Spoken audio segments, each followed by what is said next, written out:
Welcome to the Los Angeles Tribune page. Here you will find original news programming, exclusive digital events, and shows that are directly from the community. At the Los Angeles Tribune, we believe in giving a voice to the voiceless. We are proud to be the only national brand to empower everyday people to make a difference. Since 1886, our reputation has been built on truth and responsibility. Thank you for watching and making a difference. For general inquiries, contact today. Thank you on behalf of the Los Angeles Tribune team.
And welcome back, everybody. Welcome back to the Dr. Natalie show here on the Los Angeles Tribune.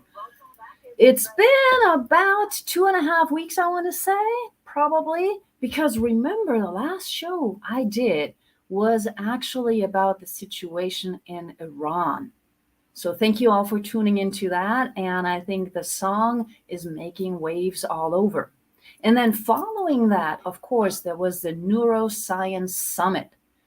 4 days packed. I know many of you were there. So awesome that you are back today. Today, I have a special show. You have not often seen me invite two guests, but sometimes trouble comes in pairs. So since this is a show about rule breaking, revolution, doing things differently, I figured I might as well invite the whole package because it's going to be a whole lot more fun. But before I get those two gentlemen up here on the screen with me, I met one of them years ago, online, of course. Years ago, I want to say, I don't know how long. I'm a historian, but you know, time flies. So I met him, I followed him. He did some interesting things. I thought, wow, kind of interesting. Talked with him a couple of times, you know, messenger and all of that. And then I lost track, then I moved, and all of a sudden, bam, he was there again. I was like, this is just strange. Why does he keep popping up on my timeline? Well, you know what it is about messages. So I took the message and I reconnected, and boom, yes, trouble comes in pairs. So without any further ado, I will now bring on Mr. Rob Yates, not the person I've been connected to for years, and Mr. David Poole. All right. Hello, gentlemen. How are we doing today? Fantastic. Thank you, Natalie. Thanks for having us. Yeah, Dr. Natalie, thank you for asking. No, I'm doing fantastic. And yourself? You good? I'm good. And I've invited everybody in the audience. Sometimes they actually respond. Sometimes they just listen glued with their pens and pencils to just tell us where they're from. Because today we have a truly international show, right? Everybody knows by now I'm in Hamburg, Germany. Rob, where are you at? I'm on top of a mountain in South Africa, believe it or not. Okay, top of a mountain. That means he can look down on all of us. And David, where are you? I just love the city name. I don't think Rob's the top of a mountain at all. I think he's in like South London in Croydon or something like that. I mean, but I live in Cognac in France. I just love the name. I just love the name. It's a great name. Yes, it's a great name. So you're in Hamburg. Yes, I'm a true hamburger. When did you move back? Because you spent, was it 26 years in the US? Thank you for that. Yes. Yeah. Yeah. Thank you. Move on. Move on. Moving on. Moving on. I moved back a year and a half ago. That was a compliment to your resilience and your professionalism. I'll take it as such. I'll take it as such. I don't really care. It's all good. But gentlemen, I connected with you because of something that I saw you two do that I had no idea what it would really be like, what it would mean, or anything like that. And I think, quite honestly, I was mostly attracted by the image. Okay. I sort of like that image. And I like the idea of going beyond illusions. And dramatic pause. I don't want you to talk about that just yet.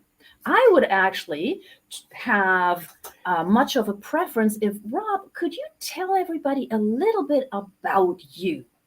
Just tell us what you do and how you got to South Africa. What is your expertise? So I help awesome people help other awesome people. That's really what I do. And have we just lost David or something? Anyway, I help awesome people be awesome people. And I have been doing that for about 30 years. And I moved to South Africa about 10 or 11 years ago now. I married a South African, and she said she wanted to move home. So we did. And so, I started off in low performance sports coaching, and then moved to high performance sports coaching, and then realized there was more to things than met the eye, and there was more going on between people's ears than people realized. And from there, I moved into the world of training coaches, supporting coaches, helping coaches build their businesses, and helping people in general. There I am. I am back. That is awesome. So you found the love of your life and you said, okay, whatever you want, dear, we will move to a mountain overlooking the rest of South Africa. Okay. No, it was a bit. We actually lived in Johannesburg for about 10 years. And Johannesburg is like second to Mexico City when it comes to crime. And I often think that people end up reflecting their environment after a while. There's quite a lot of research out there about that. And I didn't like what Joburg was doing to me. So we bought, I call it a property and David calls it an estate, by the way. So I bought a property, or David says estate, in the Eastern Cape of South Africa. And now I've quite literally got baboons in my garden in front of me as I talk to you. Okay. That's awesome. I don't know, is Mexico City that much worse? Because I used to live in Baltimore, which for a long time was the murder capital of the United States. So are we in a competition or not? I hate the statistics. I think anywhere that looks and sounds and smells dangerous and has got statistics that stay dangerous, move away. I think we need to bring some positive language into this. So when it comes to Johannesburg being the second worst in the world, can we really say that they've got the silver medal? And they're winning. And with Baltimore for the murder capital of the US, we just, they've got the gold medal for this. Let's put a positive slant onto it. Well, but you, David, you live in a small town and you moved from another big city. So how did you get to where you are now? Oh, I escaped. Oh, I lost him. There we go. You lost me for a second. So yeah, I was living in Derby, which is, nobody's ever heard of Derby. So it's next to Nottingham in the UK. And my wife, Emily, she's French. And we always knew that we would move to France at some time. And I was working in sales and marketing, always have been working in sales and marketing. That's my thing. I started selling when I was 8 years old. I was actually pirating video games on the Commodore 64. I'm not quite sure whether I should be declaring that publicly or not. But there you go. That's what it was. And when I met Emily and got into a serious relationship with her and discussing marriage, became married, we always knew with the intent to move to France. And my French isn't fantastic. And if you work in sales and marketing, you really need to be awesome at the language. So I started to look online and created a business that way. And I've been working with instructors, coaches and trainers since about 2007, 2008. they're the people I like to work with. And in particular, I was working with driving instructors, actually, and learn about their business and how they qualify and maintain their sanity, and to help them with their marketing up until 2018 when I sold my business and I started working with life coaches. But because I was working online, Emily and I were able to make the transition to come to France, and we chose Cognac because it's not too far from her parents. It's 2.5 hours, and Emily works in exports, and of course, Cognac has a huge export industry, but she didn't work in Cognac at first. She was working in aerospace. But yeah, this is where we are. We came here in 2011, and I love it. It's a beautiful place, and the opportunities that you have here. You go to a city, you go, oh, I want this opportunity and that opportunity. But what Cognac gives you, Natalie, is the opportunity of reflection and living. Meeting great people. It really is like a crossroads. A lot of people stay here, but a lot of people pass through as well. So there's a fantastic energy to it. And the city's a town, really. It's 23,000 people. It's 1,000 years old, and some of the buildings aren't really 1,000 years old. I think the oldest is 600 years. So it's an incredible place to live, and yeah, it's sunny apart from today, and that's where I am. And I love walking around here. And sometimes my clients come over, or our clients come over rather, and but I try to engage with them from where I live as well, because I made a decision in my life to do something, and actually living in Cognac it's not the center of going beyond the illusion, but it's certainly a part of it. What can you do that's maybe your classmates aged 8 years old or 10 years old might have thought was an extraordinary thing to do?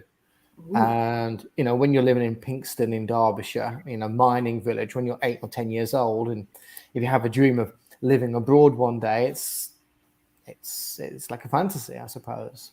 But I was able to make it true. Sorry, Rob. It's very funny, David. I had a Facebook message from a guy I was at school with in the dim distance past a little while ago. He's like, I follow you on Facebook, and I'm always so impressed with what you're doing. You're so brave. And it's very funny. I don't consider myself brave. I just consider myself maybe a bit eccentric, maybe somebody who is living beyond the illusion. But I don't consider what I've done, and I haven't done that much, but through the lens that he was looking for, still living in the hometown. His kids go to his old high school. And David's moved 1,000 kilometers. I've moved 10,000 kilometers. And I live in a country where English is the first language. David lives in a country where English isn't the first language, and yet here we are so far apart. You're in Hamburg. We still get to do this TV show. We still all get to make a living. We still all get to help people on scale. And it is genuinely possible to go beyond that illusion. Absolutely. So the illusion, what is the illusion? Because normally we talk about limitations. Hello, Charlotte.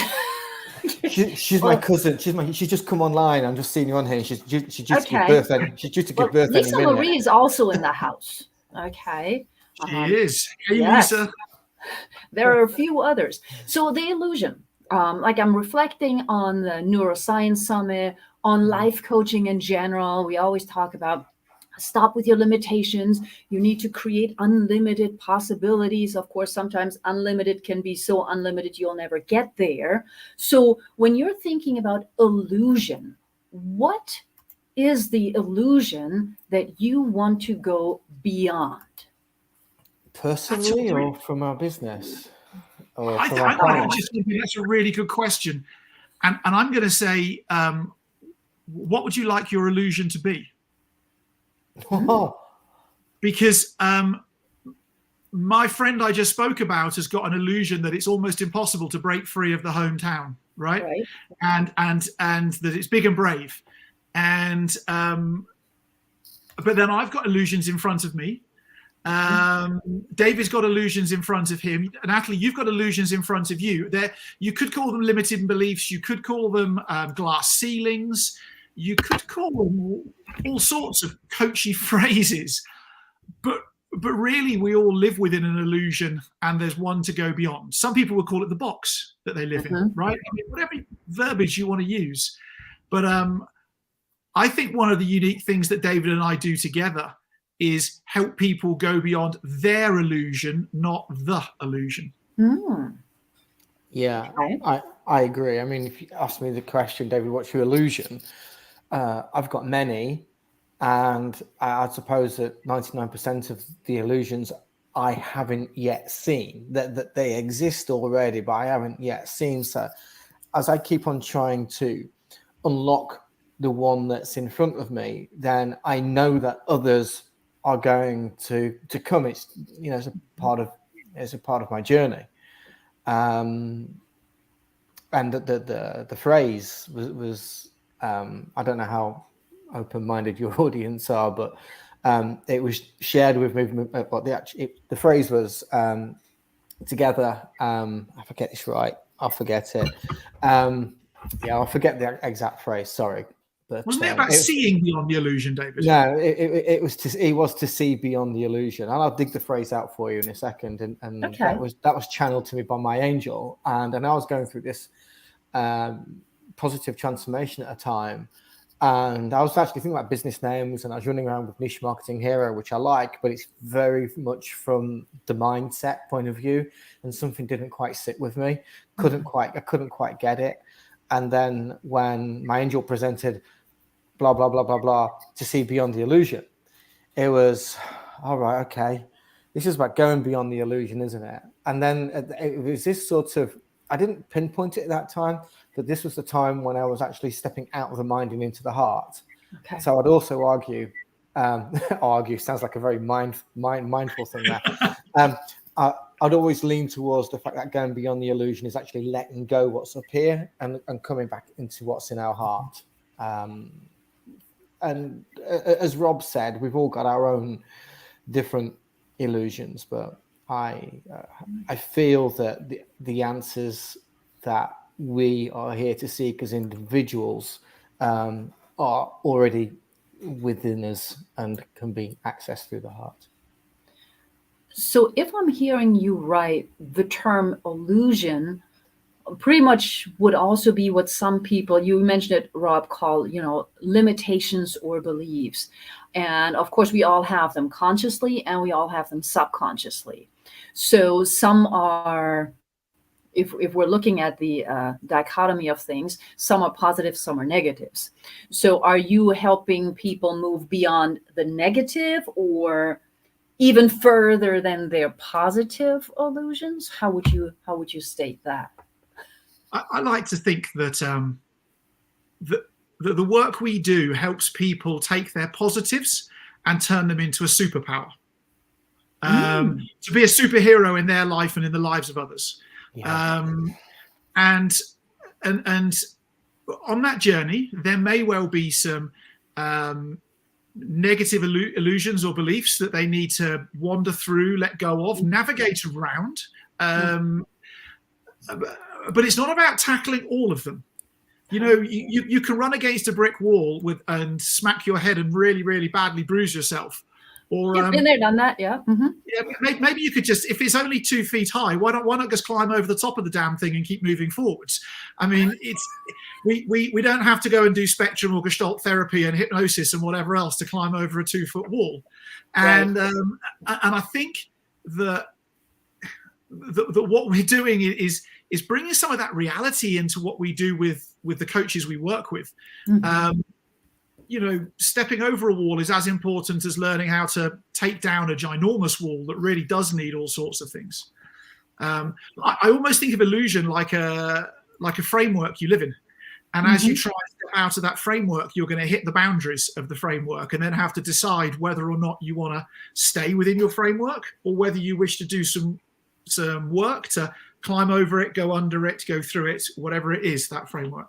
I really like the phrase framework there, Rob. I mean, for me, I've always seen it a little bit more linear. as part of a process. And I don't like using the phrase limiting beliefs, because I really feel that a limiting belief, or negativity if you want, is actually part of that journey. And it's just as key as any other part of that. So if we start to recognize that we have a quote unquote limited belief, then that could be our illusion. Well, let's embrace it. Because as soon as we start to recognize it and we can embrace it, then we can start to extrapolate and go, right, okay, so this is where I am. How did I get here? How did this work out? Am I happy here? Mm-hmm. You know, or could I make this a happier place? Or where do I want to go from that? I think a lot of people, and I understand why, and I was included in this, oh, you have a limiting belief, and we go, well, that's a bad thing. Well, is it a bad thing? Maybe it was there to save us from something, to stop us from some sort of harm that we couldn't see, whether it was physical or mental. And maybe, and actually, it was a really good thing that we had, but today it's an energy that no longer serves us. So we can try and find a way, and however that way is, of respecting it and thanking it and letting it go, and then bringing in, there's no such thing as space, is there? I can't remember who talks about space, because space is always filled, isn't it, with something. Dr. Joe Dispenza speaks about it quite a lot in terms of space is filled with energy, not matter. Yeah. So it's when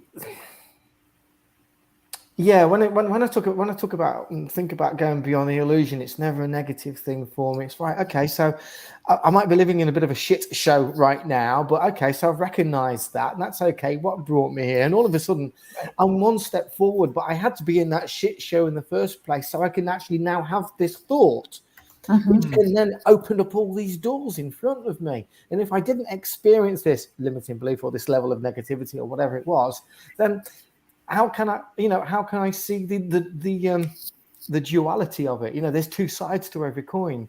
Keep on bringing me these coins, and sometimes it's the wrong side. Okay, let's look at it. It's there. Let's flip it. So let's embrace that. There you go. I don't like, language is so important to how our brain works. And I was brought up through my coaching life with this phrase limiting beliefs, and for about the past 10 years I've been trying to delete 20 years worth of verbiage, and I like to talk about beliefs as beliefs, where you have push and pull beliefs, and at different points in time you need to access different push or different pull beliefs. Sometimes you need to challenge them, sometimes you need to embrace them, but they're all just beliefs, right? Whether it has a positive or negative connotation in the here and now, it's just a belief that you hold. And all beliefs have a place within your world for a reason for today. And the choice is really, what do you want to do with those push or pull beliefs as you decide that maybe you want a different illusion from what you have today, maybe. So what I'm hearing you say then really is part of the idea, as we like to say, you always exactly where you need to be, number one, and that therefore there's really no right or wrong side of the coin, but you are where you need to be. Now let's go from there and move forward, right?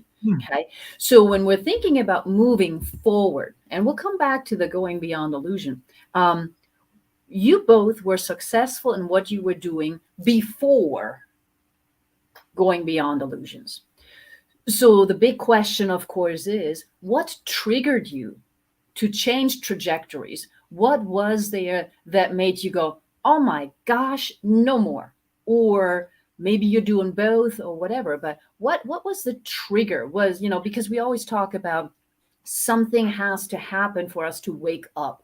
And sometimes it might be teeny tiny. I know David wants to talk. Sometimes it might be teeny tiny, but sometimes it might be huge, like a car accident, right? So what triggered both of you? And I'm going to take myself out so you can just explain what triggered each of you and how you guys met. Go for it.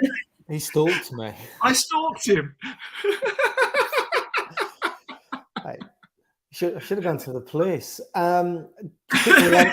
To quickly answer your question, Natalie, I didn't know it was happening, but the universe was slapping me around a bit with a big wet fish, and the environment that I was in I was working really hard to make that environment work. And different things were being fired at me from a personal point of view, a business point of view, errors that I made, and just things that were just thrown on me that had nothing to do with me, and I had to deal with it. And in the end, I needed some help.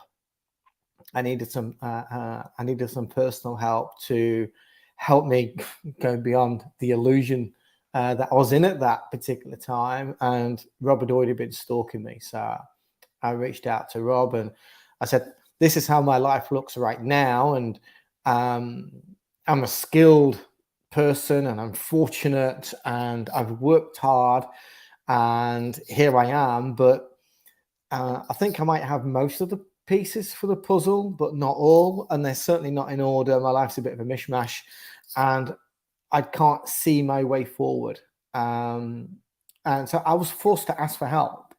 And I'm actually not very good at that, because I have this wonderful belief, and it really is a wonderful belief, that I can do anything that I want, and I'll always be able to do it to a standard that I'm happy with. And when you have that sort of mindset, if you will, then it's not that it's difficult to ask for help, because I don't have any difficulties in asking for help. It's just that I didn't ask for help. I wasn't used to asking for help. I stood on my own 2 feet and did my own thing. So I think one of the things was the universe was batting me around the head saying, "David, you know what? This is not right for you, and you've got to work your way out of it. And by doing that, you're going to ask for help." And Rob had already been presented to me on a plate with a dollop of cranberry sauce. And a cognac, I remember. More than one cognac. Rob, what about you? Yes, I mean we met in Nashville, Tennessee, right? That's where we met. I think that's obvious place to meet. Obvious place to me. I flew from Johannesburg. David flew from Cognac, and we both. And there'd been some Facebook chatter beforehand, before this conference, and I worked out that there was another Brit going who equally didn't live in the UK anymore, and lived overseas. And I was like, actually, I've got something in common with this guy, and. Yeah, so we met briefly on the first day. So, a few days in, we went for a couple of drinks, and we agreed that we'd chat when we got back home. And I don't know, there was something about David that I wanted. I think my words were, "David, I don't know what it is that we can do together, but I believe I've got something to offer you. And if you're ever interested, let's talk." And we spoke. And for a long time, David would refer to me as his coach. And still do. There you go. Well, over a period of time, the coaching became more of a friendship, became more of a quality, I suppose, where David would give me a hand with some things I was focusing on, and I'd give him a hand with some things he was focusing on. And David's a genius at sales and marketing, and I'm all right at it, but I'm not in his standard. And we'd end up trading. And I remember at one point in time, David, you came to South Africa. We jumped in my 4x4 and we went to the Kruger National Park for a week. Remember that elephant? Yeah, we almost got the car flipped by an elephant on the first day. Now this is interesting. This is interesting. Now I want to hear about the elephant. I want to hear about this trip, because I was just talking to my daughter about a safari. So you're going out there. We'd parked up next to this elephant right at its back end, and I was almost touching distance. I don't know, it's like 10 yards 10 away, meters. 10 meters. And it turned around and doesn't like that. So what do? I wind the window up to protect myself. Right. So you survived, obviously. Well, kind of. Yeah. We spent a week driving around the Kruger National Park in South Africa on sort of safari together, part talking about what David was experiencing personally, part talking about where he'd like to take his business world to, and aligning the two things together, David. I think that was the most important thing we did was like, cool, if you want your home life to be as settled as your work life, then let's do this in partnership. Let's not just do one or the other. Had a couple of hard conversations, to the point where at one point in time, David said to me, "We're not talking about this anymore." And then within 4 minutes said about what we were just talking about and brought the topic back up again. But it was interesting in that trip. On the way back home, back to my house in Johannesburg, then David said to me, "You know, we're going to do this together, or we're going to amalgamate things together at some point in time. When do you think?" And I was like, "I honestly don't know." And sure, that was before COVID, so that's a couple of years ago now. And over this period of time, and we've become really good friends. And this summer became the right time to bring these two worlds together. Yeah, I had to actually go out and stand up for myself again, and that was part of me going through Beyond My Illusion. Right, you got to go and do this, got to create this. You got to go earn some serious cash. So I was doing like 20K a month or something like that. But I have to say to the audience, and we talk about going beyond the illusion, and I told Rob at the time, this is fantastic. This is awesome. I'm delivering a great service to my clients because I can see the transformation with my clients, and it's but something doesn't quite feel right. And I couldn't put my finger on it. And then I was really smashed over the head through spiritual awakening. I don't want to go into the detail because it's not the right place, but somebody from my distant past who was very, very close to me and my first love, I discovered that she passed. And let's just say that she presents herself to me. And I had to let go of the business that I had created. But it was the right thing to do. I took a few months off, and this is where going beyond the illusion didn't start to be made, because I think it started to be made years and years and years and years ago. But this was, want for a better phrase, we call it the New Testament. And it was right. Okay, how can I do this? And I wrote this book, which I can never think of the title, but it's all about making $250,000 a year for coaches. The title's way too long. And I brought coaches into the book, and I said, look, I'm writing this book. Do you want to go in it? And they're going, what's it cost? I'm like, oh, nothing. Don't worry about it. It's fine. I'd love to have you on board. And I got out there like 40 coaches in the book, and we launched it, and it got to #1 in Amazon. I went, wow, David, this is amazing. Can you do another? And then the seeds really started to, there weren't seeds anymore. I started to see the green shoots. And I said to Rob, my business is changing. I'm bringing love into my business. This is definitely not in the mind. This is definitely love. And the way that I'm bringing coaches in for free so that they can be in this best-selling book, so they can share that with their friends and family and inspire people in their own way. There's definite abundance there. Definite abundance. And then I was like, right, okay. What's all this mindset shit that I've been trying to deal with? There's nothing wrong with mindset. It's great. It's a wonderful little compass to have. But I'm focusing all up here. It's like, David, it's not there. Listen to your angel. I mean, she's going, hello, welcome. And I meditate a lot. I took my time. I was walking up and down Cognac and the rivers, and I tried to walk to Spain, but I hurt myself doing that. But I was doing 50 kilometers a day by myself in the middle of the night with a backpack. And I recognized this was about heart set.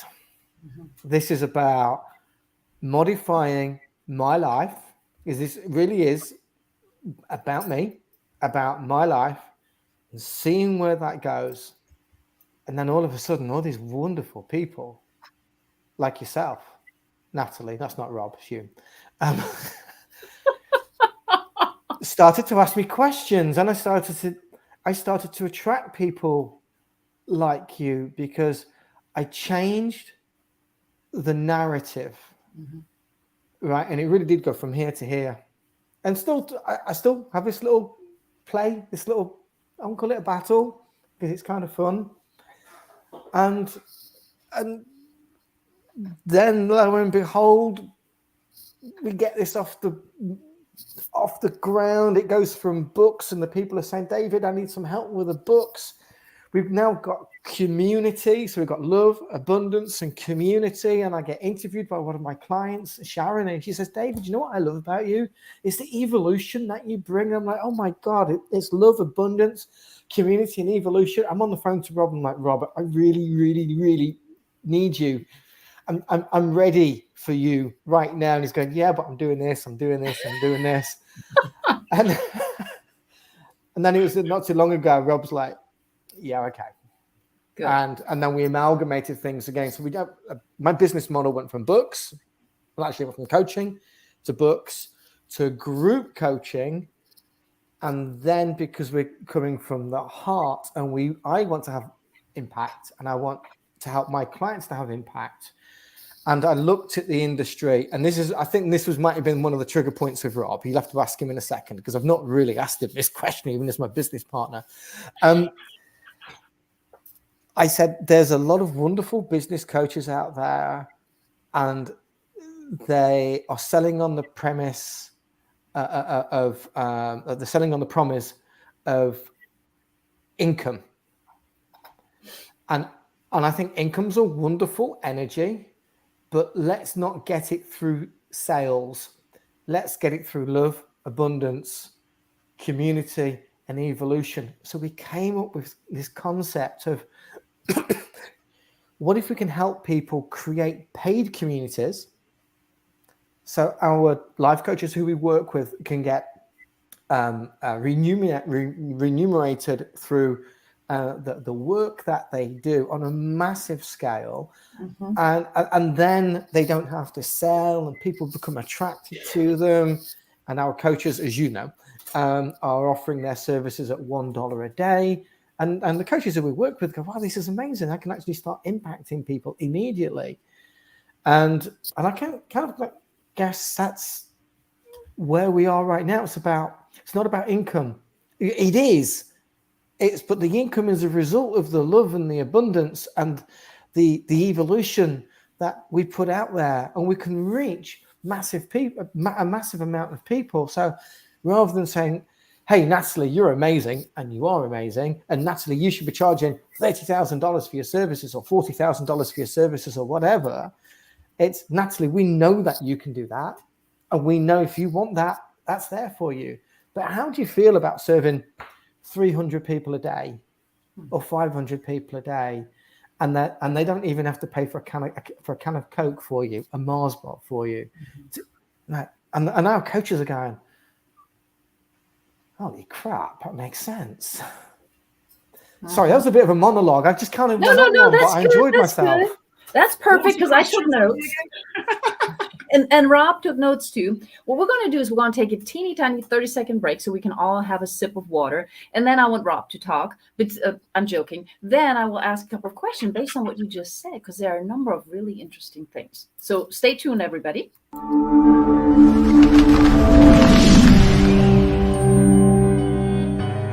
Welcome to the Los Angeles Tribune page. Here you will find original news programming, exclusive digital events, and shows that are directly from the community. At the Los Angeles Tribune, we believe in giving a voice to the voiceless. We are proud to be the only national brand to empower everyday people to make a difference.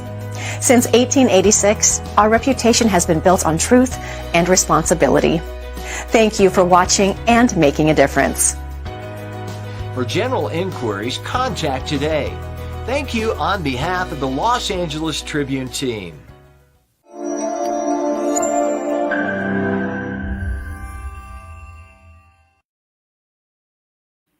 And we're back, and I put David in the green room for 30 seconds.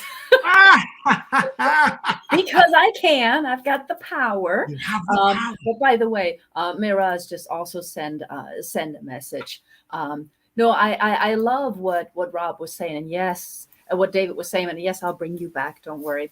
But there were a number of things that I thought were really, really interesting.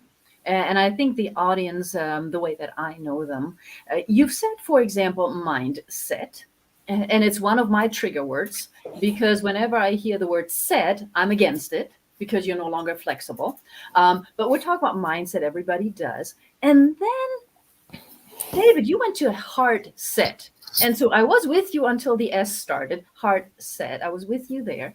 But what I think is even more interesting, and Rob, I know you're also very interested in how people think and providing over and over delivering. I mean, both of you do that for a very low price. And the biggest thing I think always is for coaches, it's the selling. Like if you come from the heart, you want to help somebody find their purpose, you want to help them lose weight, you want to be the best midwife ever. You usually do it out of passion. And you don't necessarily think about what do I charge? How do I sell? And Rob, you had said you're really not that great of a salesperson compared to David. So what attracted you to the idea of going beyond illusion and doing this love, abundance, and community approach? Because you've also been with big companies. Yeah, I've been with a couple of more than a couple of very big companies. I think that that now is the time where the coaching industry needs to start selling itself as a coaching industry, not as a business industry. Mm-hmm.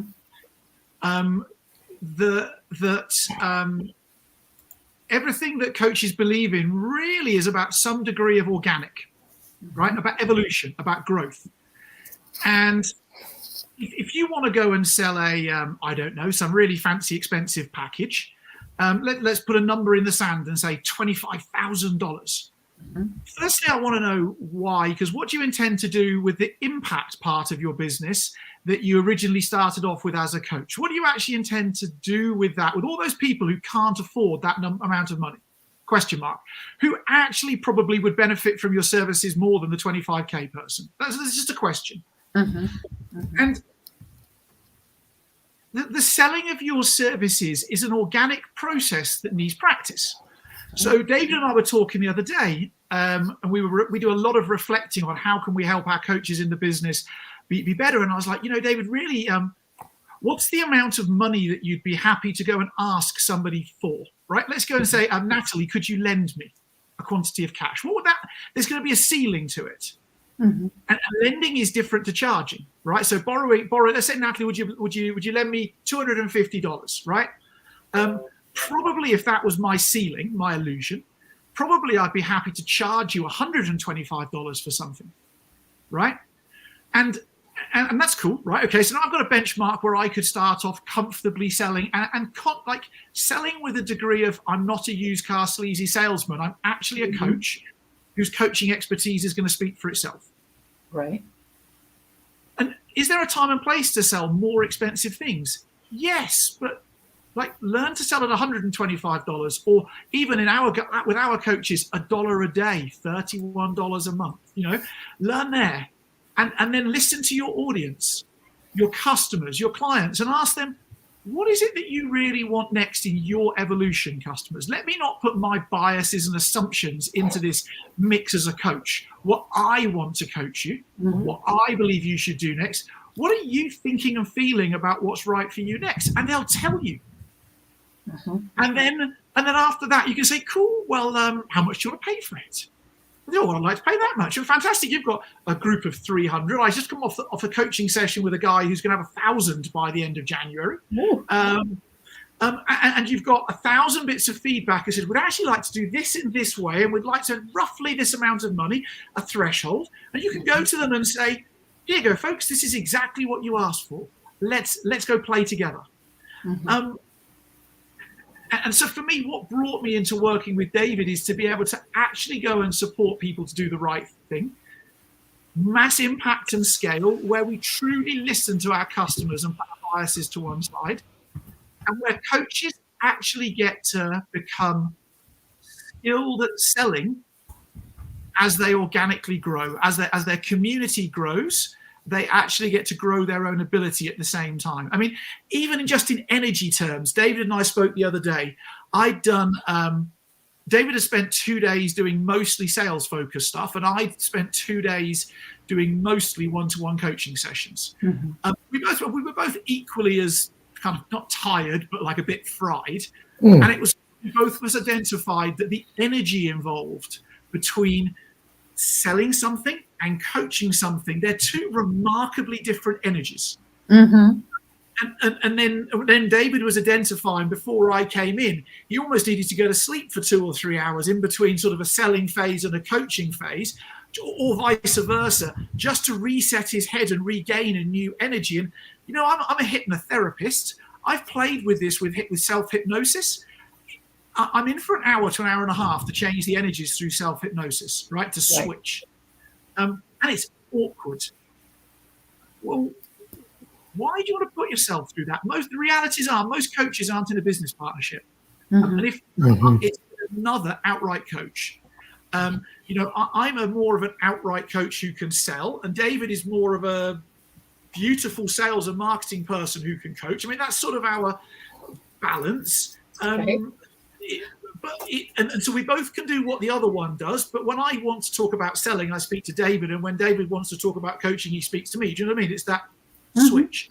Most coaches aren't that fortunate, and so they're busy battering themselves the entire time. And I just think if we're going to coach, our whole business life and ethos should revolve around best coaching practice. And, you know, we may well talk about flow state. Well, it's a different flow state. And so I just, that for me is what makes me want to do this. In fact, I'm actually turning away better paid work to spend more time in going beyond the illusion, to find more coaches. And we've got this workshop on Saturday about psychodynamics and community evolution and like enabling coaches to be better coaches and actually understanding genuine theory base, not some local recent pop culture book that they've read, but actually, you know, Freud's got a lot to offer the world still, as have the Stoics, as has Carl Jung. You know, there's still a lot there that can come in, as has high performance sports that mostly gets ignored by most life coaches. And so, you know, and I'm doing that for free on Saturday. Right. Because it's the right thing to do, Natalie. And I love that. And I'm reading the title right now. It's how coaches get dramatically increased sustainable transformations for their clients. And then it goes on from there. Okay. But just that phrase, because as coaches, those of us, hi, Goldie. I love Goldie. Those of us who do it because we love it, and I also want to say, you know, there is that coach who does it because they think there's money in it, right? I mean, we always got, you know, a bunch of different ones, but the coach who does it for love really usually does not think about the selling aspect. Yet, just here on social media, what do we see? Make 7 figures in 2 days, write a book in a weekend. You know, I wrote mine in 6 hours, so I don't know what the big deal is, but it's like, you know, all of these, and it's always about focus on sales. Here's a copy for your sale. Here's a copy for your sale. Inundate everybody with emails and social media. Why then bring in Carl Jung, psychodynamics, etc., as well as the expertise of selling? Why does that not work? And why is that so, I'm going to use the term, wrong nowadays? I want to jump in, but one of the things we talk about is lovability. Right? And it's one of the things, in my opinion, that coaches should focus on more and don't focus on enough.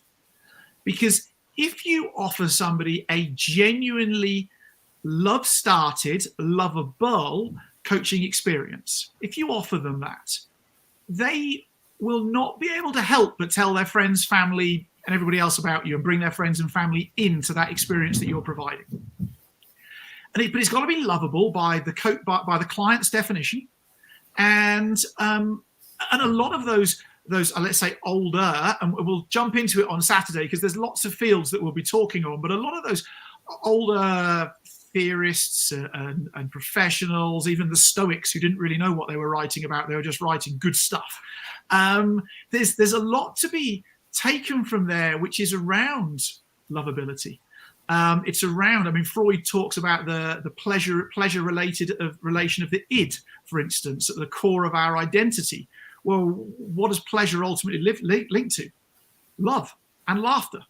And so if we're to help coaches grow, or therapists grow their businesses, we equally need to go beyond just strategy.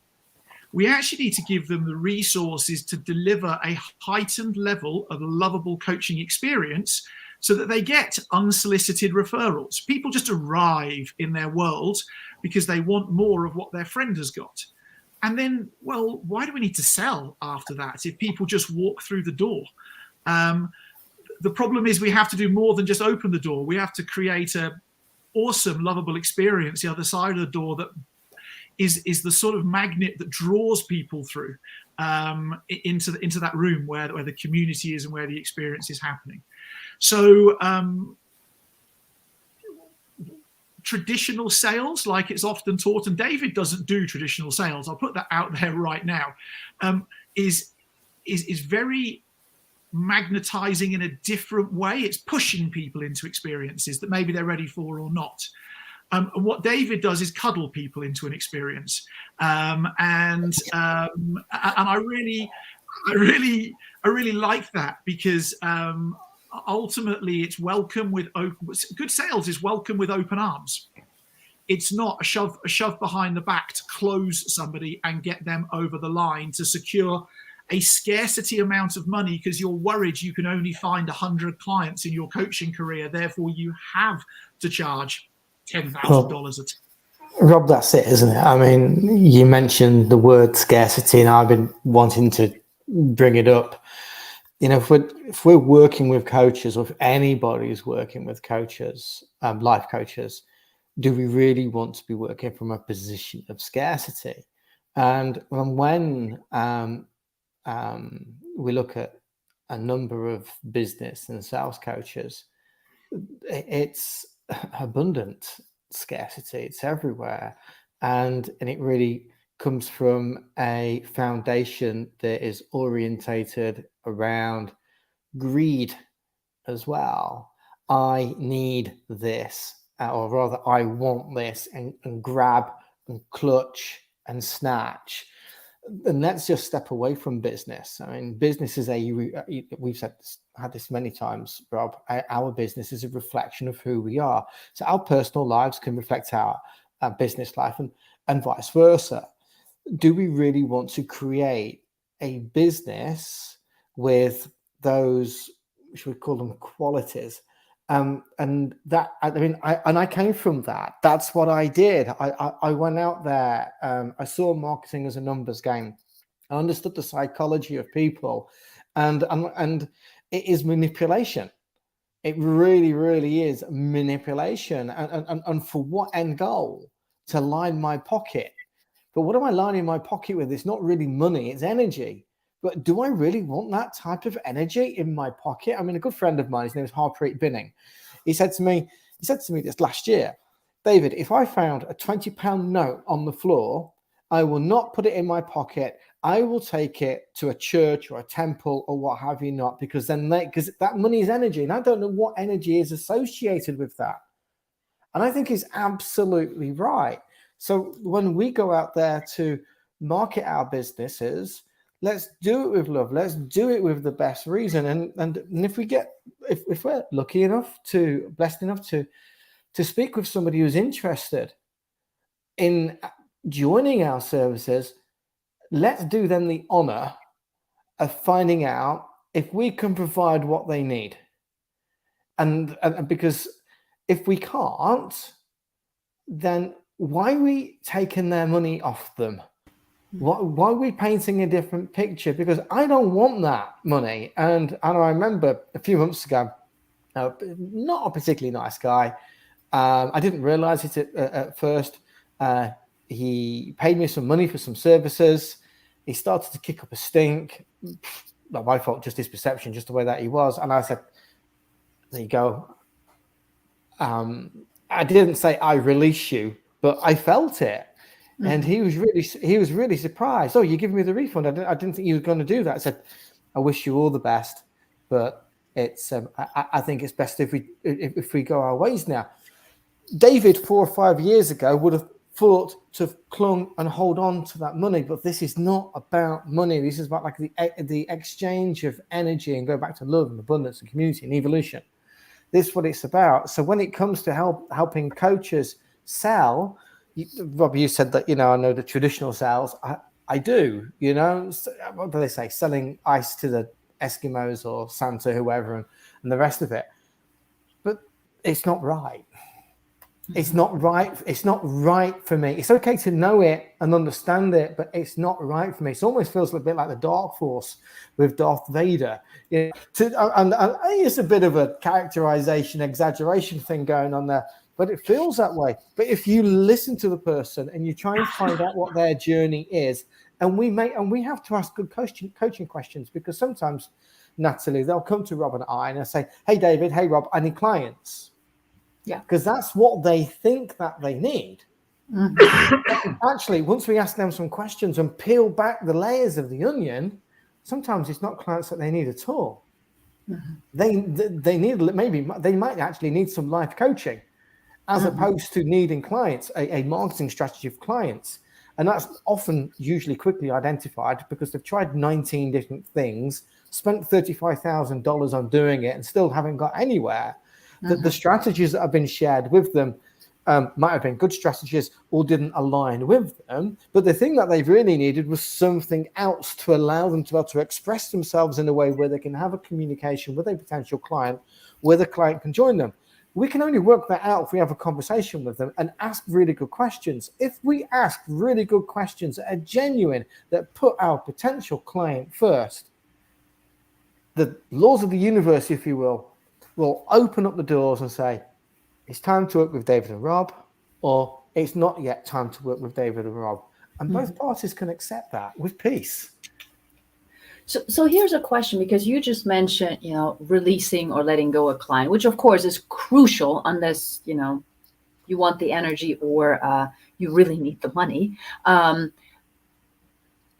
Very often, I'm looking at the time too, very often when we work with clients, we have to emphasize that we can do everything we can, but in the end, it's still up to the client, and I prefer a mentee. So I have to tell my mentees, I can work with you, I can do this, but if you don't implement, I can have the best ideas, I can have the best heart-to-heart, the best questions. How do you address that in the very supportive and amazing community that you two have created? Easy, I send them to Rob. Can I jump in? Yeah, he says, here's the thing.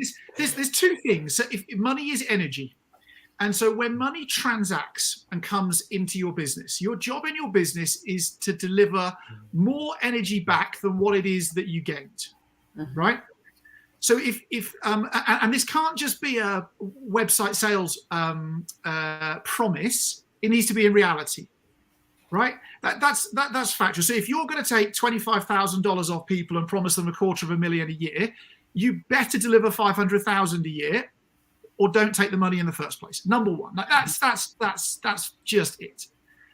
The second thing is, I'm going to challenge that the mentee or client must do the work, right? Because I think that is the most misused thought process in coaching today. You're going to put me on a soapbox, and we've got 2 minutes left, so I'm going to keep this short. Can I just point out that I love the light behind you, because you have a halo, and I needed to mention it before we end the show. Okay. So here's the thing.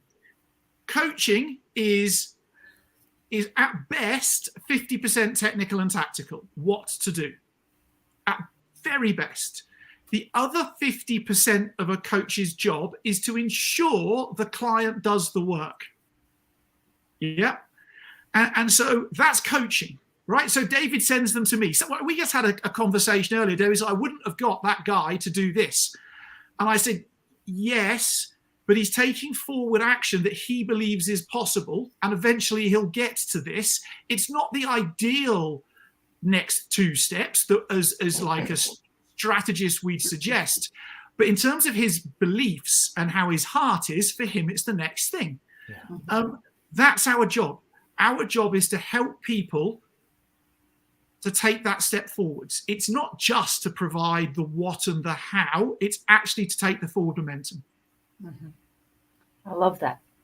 Thank you. And now I was going to ask you both individually to give a closing statement. I'm wondering if Rob's already done, but I will still give you the mic. So, David, what is the main message you would want anybody, whether they're here live now, watching tomorrow, watching on Roku, wherever they'll watch or hear about you? What is the main message that you would like them to get from you today?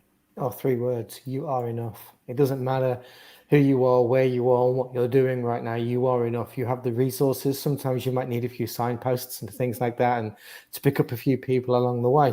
But you are enough. You were born enough. You always will be enough. Don't let anything sway you. Doesn't mean that you shouldn't go out there and not enhance your capabilities in certain areas, because you are enough to go and do that. You are enough. And that's my statement. I don't need to speak about going beyond the illusion, David Poole or anybody else. You are enough. And as soon as you start recognizing that and bringing that into your life, you'll then be able to share that with other people, and we'll make the gradual changes that we can all make in our lives to have a much fruitful living. Thank you. I'm just talking to my daughter about you are enough. Awesome. Rob, what is your final message? Follow your heart. Nothing inside of your heart has negative intentions for you. It only has good intentions. Every intention inside of your heart is about abundance. Your heart is actually set up for you to have the financial rewards and the impact rewards and the community rewards that you would like when you choose to follow your heart. The moment that you choose to follow your head is the moment you'll corrupt your inner core values, and you possibly will struggle to have the abundance in your life that you'd like to have. Okay. Heart and head. Yes, David. Can I ask you one? I used to be a teacher, so go for it. Can I ask you a question, please? Yeah, go ahead. What would your closing statement be? My closing statement would be that we need to connect the heart and the head, because sometimes we need the head or the fear or the questioning in order to make the perfectly aligned forward movement. Beautiful. I think I'd be very happy to pay $1 a day for that. Well, thank you. We will see. It's very nice. Thank you. Rob, David, thank you both so much. There's so much more to talk about, especially given how you, in my terminology, and Rob was wondering why I use that, in terms of how you revolutionize the coaching business and making it really more of a service, which I personally think is very important.